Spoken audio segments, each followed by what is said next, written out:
Hello guys, good morning. সকাল সকাল তোমাদেরকে অনেক অনেক ওয়েলকাম আমার এই নতুন ব্লগে। আজ দিনটা ছিল 28শে ডিসেম্বর। আজকে আমরা সবাই মিলে ঠিক করেছিলাম মায়াপুর যাব। আসলে আমার হরে রাম রাম রাম হরে হরে জয় হরি নাম সংकीर्तन की আজকে আমরা भगवान একটু चैतन्य নিরামিষ महाप्रभु की খাবো। श्री श्री मायापुर धाम की श्रीला प्रभुपाद की वैरव धरि हरि हरि নিতে গেলে আমি চলে এলাম, আমি তো চারিদিকে দেখাচ্ছি না। আর এদিকে দেখো কত ফুল। মায়াপুরে এই একটা জিনিস লক্ষ্য করেছো, চারিদিকে খালি ফুল, ফুলের বাগান।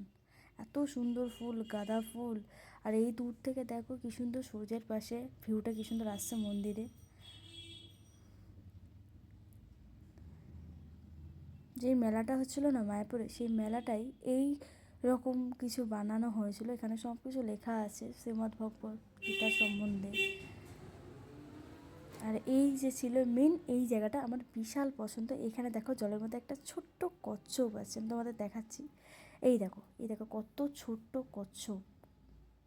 আর এই ছিল একটা মায়াপুরে পার্ক। এই পার্কটাই আমরা সবাই মিলে খেলছিলাম। মানে সমস্ত এটা নতুন হয়েছে, এটা আগে ছিল না। আমি যখন 5 বছর কি 7-8 বছরের আগে গেছিলাম তখন এই জিনিসটা ছিল না।